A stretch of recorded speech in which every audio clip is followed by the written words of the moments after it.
नमस्कार दोस्तों, मेरा नाम है विवेक सिंह और आप देख रहे हैं एग्ज़ाम से हेड यूट्यूब चैनल, जहां पे आपको डेली 2 वैकेंसी के बारे में बताया जाता है। जी हाँ, जो पहली वीडियो आती है वो आती है सुबह 10 बजे और दूसरी वैकेंसी की वीडियो आती है दोपहर में 3 बजे।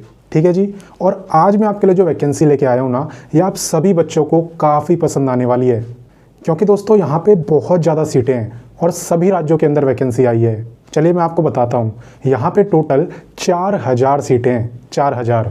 और ऐसा कोई भी स्टेट नहीं है जहाँ पे वैकेंसी ना आई हो। इंडिया के अंदर कितने स्टेट हैं? 28 में से 27 राज्यों के अंदर वैकेंसी है। मैं आपको पहले ही बता देता हूँ कि सिर्फ सिक्किम स्टेट ऐसा है जहाँ पे वैकेंसी नहीं है, जहाँ पे सीटें नहीं आई है। सिक्किम को छोड़ के जितने भी भारत के अंदर राज्य है ना, सभी के अंदर वैकेंसी आ रखी है।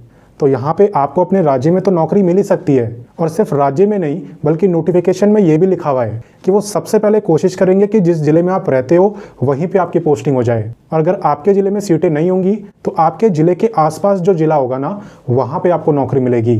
तो इतना बड़ा और इतना बढ़िया मौका आपको दोबारा नहीं मिलने वाला। इसलिए मैं चाहूँगा कि आप वीडियो को पूरा ध्यान से देखें, क्योंकि A to Z सारी जानकारी मैं आपको देने वाला हूँ, साथ ही साथ अप्लाई करना भी सिखा दूंगा। ठीक है, तो चलिए वीडियो को शुरू करते हैं। तो सबसे पहले मैं आपको बताता हूं विभाग का नाम। आखिर ये बम्पर वैकेंसी निकाली किसने है? तो दोस्तों ये बम्पर भर्ती निकाली है बैंक ऑफ बड़ौदा ने। आप में से काफ़ी बच्चों ने बैंक ऑफ बड़ौदा का नाम सुना होगा, काफ़ी फेमस बैंक है। इसी बैंक के अंदर आपकी जॉब लगने वाली है। ठीक है, चलिए इंपॉर्टेंट डेट्स की बात करते हैं। यहाँ पे दोस्तों अगर बात करें ऑनलाइन एप्लीकेशन स्टार्ट की, यानी आवेदन कब से शुरू होंगे, तो आवेदन शुरू हो चुके हैं। अभी वीडियो को पूरा देखो, सारी जानकारी मैं दूंगा, अप्लाई करना भी सिखाऊंगा। उसके तुरंत बाद आप अप्लाई कर सकते हो, क्योंकि आवेदन शुरू है।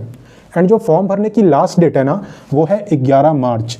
हालांकि मेरी आपसे एक छोटी सी रिक्वेस्ट है कि यार अगर आपको सच में इस मौके का फ़ायदा उठाना हो ना, तो 11 मार्च का इंतज़ार मत करना कि मैं 10 को भरूंगा या 11 को भरूंगा, क्योंकि ज़्यादातर बच्चे लास्ट डेट में ही फॉर्म भरते हैं। फिर ज़्यादा ट्रैफिक होने की वजह से वेबसाइट अच्छे से चलती नहीं है, कई बार फॉर्म भरने में भी दिक्कत आती है। तो अगर सच में आपको इस मौके का फ़ायदा उठाना है तो कम से कम 2-3 दिन पहले ही अप्लाई कर देना। मैं तभी तो आपको इतना पहले बताता हूँ वैकेंसी के बारे में, ताकि आपको फॉर्म भरने में कोई दिक्कत ना आए। ठीक है। एंड टोटल पोस्ट की अगर बात करें तो मैंने आपको स्टार्टिंग में ही बता दिया, 4000 सीटें यहाँ पे टोटल है सभी राज्यों की मिलाकर। ठीक है। एग्ज़ाम की अगर बात करें तो एग्ज़ाम की डेट अभी यहाँ पे अनाउंस नहीं करी गई है, यह आपको बाद में बताई जाएगी। लेकिन अगर मैं आपको एक्सपेक्टेड बताऊँ ना, तो जून मंथ में यहाँ पे चांसेस हैं कि आपके एग्ज़ाम हो जाएंगे। तो आई थिंक ये सारी चीज़ें आपको अच्छे से समझ आ गई होगी। तो चलिए फिर आगे ले चलता हूँ। अब यहाँ पे दोस्तों हम बात करने वाले हैं एलिजिबिलिटी के बारे में, यानी कौन इस वैकेंसी में अप्लाई कर सकता है। तो काफ़ी ध्यान से देखना। एलिजिबिलिटी की अगर बात करें ना, तो कोई भी ग्रेजुएट यहाँ पे बैंक ऑफ बड़ौदा के लिए अप्लाई कर सकता है। कोई भी ग्रेजुएट, ऐसा नहीं है कि आपने कॉमर्स लाइन से ग्रेजुएशन करी है तभी अप्लाई करोगे। आप किसी भी फील्ड में ग्रेजुएट हो, आपने चाहे BA करा हो, BTech करा हो, BCom करा हो, BCA करा हो, BSc करा हो, BBA करा हो, कुछ भी करा हो यार, अगर आप ग्रेजुएट हो ना तो आप अप्लाई कर सकते हो। ठीक है। और यहाँ पे दोस्तों एक कंडीशन भी रखी गई है, चलिए उसके बारे में मैं आपको बताता हूँ। कंडीशन ये है कि इस वैकेंसी में सिर्फ फ्रेशर कैंडिडेट अप्लाई कर सकते हैं, यानी ऐसे कैंडिडेट जिन्होंने आज तक नौकरी ना करी हो। तो वैसे काफ़ी अच्छी बात है, फ्रेशर को मौका दिया जा रहा है। अगर आपने आज तक नौकरी नहीं करी तब आप इस वैकेंसी में अप्लाई कर सकते हो, और अगर नौकरी करी भी है लेकिन 1 साल तक नहीं करी तो भी आप इसमें अप्लाई कर सकते हो। और जैसा कि मैंने आपको वीडियो के स्टार्टिंग में क्या बोला था कि यहाँ पे सभी राज्यों के अंदर वैकेंसी आई है, हर एक राज्य के अंदर, सिर्फ सिक्किम को छोड़कर। देख सकते हो लोकेशन में, in all states except Sikkim. Sikkim को छोड़ के सभी राज्यों के अंदर वैकेंसी है। और यहाँ पे सिर्फ आप एक ही स्टेट के लिए अप्लाई कर सकते हो, ऐसा नहीं कि सभी स्टेट में अप्लाई कर दिया, सिर्फ एक स्टेट में अप्लाई कर सकते हो। तो मैं तो चाहूँगा कि आप अपने स्टेट में ही अप्लाई करना, फिर आपको जॉब लोकेशन भी वहीं पर मिलेगी। ठीक है। तो आई थिंक ये बातें आपको अच्छे से समझ आ गई है। तो चलिए फिर हम आगे बढ़ते हैं। अब दोस्तों मैं आपको बताने वाला हूँ एज लिमिट के बारे में, जिसमें आप देखोगे कि क्या एज होनी चाहिए इस वैकेंसी में अप्लाई करने के लिए। तो यहाँ पे सबसे ज़्यादा ध्यान देने वाली बात होती है कि आपकी एज काउंट कब से हो रही है। तो यहाँ पे आपकी एज काउंट हो रही है 1 फरवरी से। ठीक है। अभी आपकी कितनी एज है इस बात से कोई फ़र्क नहीं पड़ता, 1 फरवरी को कितनी एज थी आपकी इस बात से फ़र्क पड़ता है। अगर 1 फरवरी को आपकी एज 20 से 28 साल के बीच में थी तब आप इस वैकेंसी में अप्लाई कर सकते हो। ठीक है। 20 से 28 साल के बीच में आपकी एज होनी चाहिए 1 फरवरी को। और बाकी यहाँ पे अलग से रिलैक्सेशन भी दिया जाता है, चलिए उसके बारे में भी मैं आपको बता देता हूँ।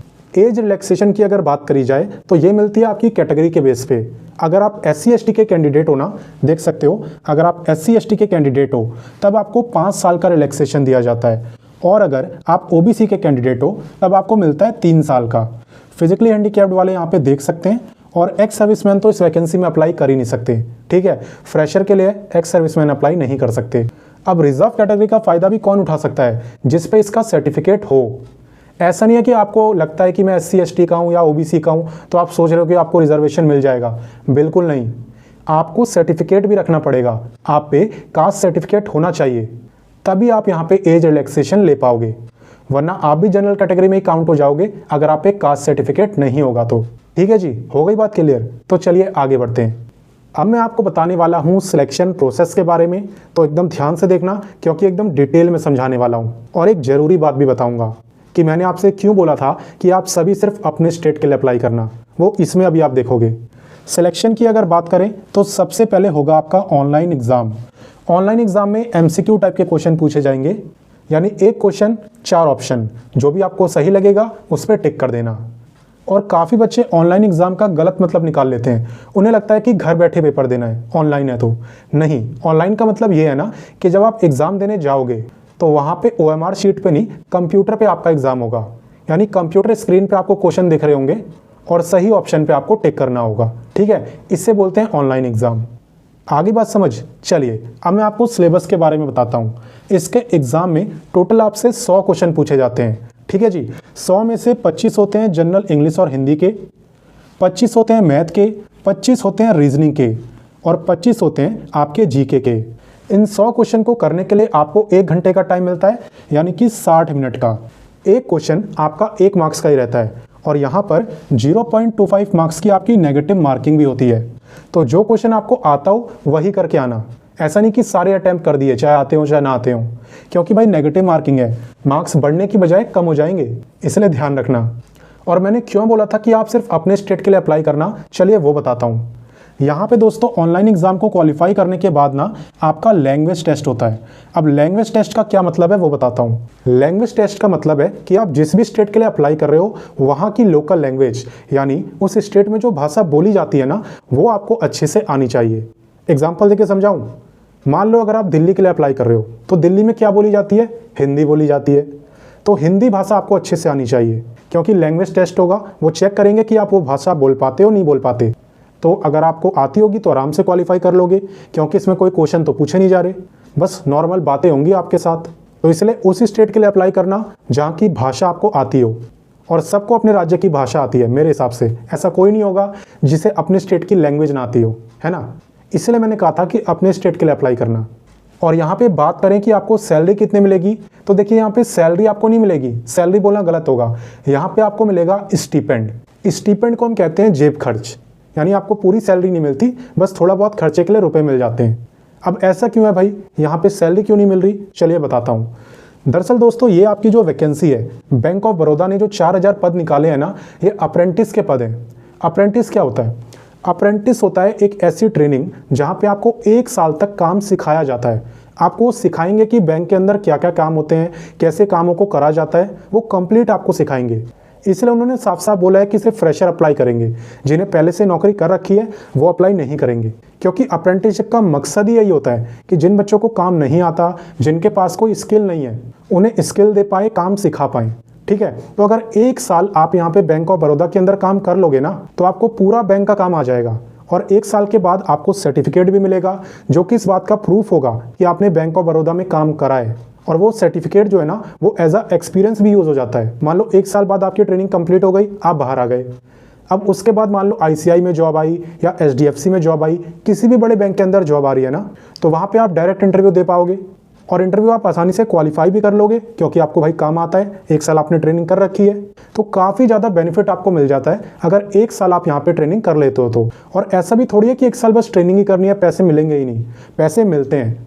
यहाँ पे स्टीपेंड डिपेंड करता है कि आपकी पोस्टिंग कहाँ हो रही है, यानी आपका जो बैंक है जहाँ पे आप ट्रेनिंग लेने जा रहे हो वो है कहाँ पे। अगर देखो, अगर अर्बन एरिया में है, यानी शहर वाली जगहों पे है, मेट्रो सिटीज़ में है, तब आपको मिलेंगे 15,000 रुपये पर मंथ। 15,000 रुपये काफ़ी होते हैं। एक तो अपने घर के आसपास पोस्टिंग मिलेगी, ऊपर से 15,000 रुपये मिलेंगे, तो अच्छी बात है ना, ये तो काफ़ी अच्छी बात है। वहीं पे अगर रूरल एरिया में बैंक है ना, यानी गांव ग्रामीण ऐसे एरिया में बैंक है, तब आपको मिलेंगे 12,000 रुपये। ये डिफरेंस इसीलिए है क्योंकि अर्बन एरिया में, शहरी एरिया में महंगाई थोड़ी सी ज़्यादा होती है, आप सब जानते ही हो। तो मैं तो कहूँगा कि अगर आप फ्रेशर हो, आपने आज तक नौकरी नहीं की ना, तो काफ़ी अच्छा मौका है यार। काम भी सीख जाओगे और बैंक ऑफ बड़ौदा जैसे बैंक में काम करने का मौका मिलेगा। उसके बाद आपके बहुत सारे करियर पाथ खुल जाएंगे। आप देखना ये 1 साल की ट्रेनिंग आपको कितना बेनिफिट देती है। सर की बात को याद रखना। तो चलिए, ये आपको अच्छे से समझ आ गया होगा, तो अब मैं आगे ले चलता हूँ। अब मैं दोस्तों आपको बताने वाला हूँ एप्लीकेशन फ़ीस के बारे में। तो यहाँ पे फ़ीस डिपेंड करती है आपकी कैटेगरी के ऊपर। यहाँ पे अगर आप जनरल, ओबीसी या फिर ईडब्ल्यूएस में आते हो, तब आपकी फ़ीस है 800 रुपये। ठीक है जी। वहीं पे अगर आप फीमेल हो या फिर SC ST के कैंडिडेट हो, तब आपकी फ़ीस है 600। तो फीमेल की कैटेगरी से कोई मतलब नहीं है, सभी फीमेल की फ़ीस 600 रुपये रहेगी और SC ST कैंडिडेट की भी 600। ठीक है। वहीं पे अगर आप फिजिकली हैंडीकैप्ड हो ना, तब आपकी फ़ीस होगी 400 रुपये। तो कैटेगरी वाइज आपकी फ़ीस डिपेंड करती है कि आप किस कैटेगरी से बिलोंग करते हो। तो फीस भी मैंने आपको बता दी। अब चलिए मैं आपको अप्लाई करना भी सिखा देता हूँ। अप्लाई करना दोस्तों यहाँ पे काफ़ी आसान रहता है। अगर आप पे लैपटॉप है तो लैपटॉप, कंप्यूटर है तो कंप्यूटर, अगर दोनों चीज़ें नहीं है तो आप अपने फ़ोन से भी अप्लाई कर सकते हो, कोई भी दिक्कत वाली बात नहीं है। वीडियो के डिस्क्रिप्शन में मैंने आपको अप्लाई का लिंक दिया है, आप उस पर क्लिक करना। जैसे आप उस पर क्लिक करोगे ना, तो आप भी इस पेज पे आ जाओगे जो अभी आपको स्क्रीन पर दिख रहा है। इस पे आने के बाद बच्चे कंफ्यूज होते हैं कि हमें पहले क्लिक किस पे करना है, स्टूडेंट रजिस्टर पे या स्टूडेंट लॉगिन पे। तो देखिए, पहले आपको करना होता है रजिस्ट्रेशन। तो सबसे पहले आप स्टूडेंट रजिस्टर पे क्लिक करना। इस पे क्लिक करने के बाद ये बता देगा कि कौन कौन से डॉक्यूमेंट्स यहाँ पे चाहिए होंगे रजिस्ट्रेशन करने के लिए। तो अगर आप पे सारे डॉक्यूमेंट्स हैं तो आप येस पे क्लिक करना। अब यहाँ पे आप अपनी डिटेल्स फिल करके रजिस्टर करना शुरू कर सकते हो। जब कंप्लीट रजिस्ट्रेशन हो जाए तब आप इस पेज पे दोबारा आना और अब आप क्लिक करना स्टूडेंट लॉगिन वाले ऑप्शन पे। तो यहाँ पे ईमेल आईडी और पासवर्ड डाल के आप लॉगिन कर सकते हो और कंप्लीट फॉर्म को भर सकते हो। और जो फीस की पेमेंट है ना, वो भी ऑनलाइन ही हो जाएगी। तो दोस्तों, ऐसे बहुत सारे बच्चे होते हैं जिन्हें कहीं भी नौकरी नहीं मिलती, वो बस फॉर्म भर भर के थक जाते हैं। क्योंकि आप जानते हो हर जगह एक्सपीरियंस को ही महत्व मिलता है। भाई, जिन पे एक्सपीरियंस है उन्हें पहले नौकरी दी जाती है और इतनी बेरोजगारी है कि एक्सपीरियंस वाला मिल ही जाता है, आराम से मिल जाता है। लेकिन ये मौका अच्छा है, यहाँ पे एक्सपीरियंस वाले चाहिए ही नहीं, सिर्फ फ्रेशर चाहिए। तो इसलिए अब ये आपका फ़र्ज़ बनता है कि आप इस वीडियो को ज़्यादा से ज़्यादा शेयर करो हर उस बच्चे के साथ जिसे भी नौकरी नहीं मिल रही। साथ ही में अगर आपको मेरे समझाने का तरीका अच्छा लगा हो तो वीडियो को एक लाइक भी कर देना, क्योंकि आपके एक लाइक से मुझे काफ़ी ज़्यादा मोटिवेशन मिलता है। मन करता है कि और मेहनत करूं। बाकी चलिए, मिलते हैं नेक्स्ट वीडियो में एक नई वैकेंसी के साथ। तब तक के लिए अपना ख्याल रखिए, खूब मेहनत करिए। जय हिंद।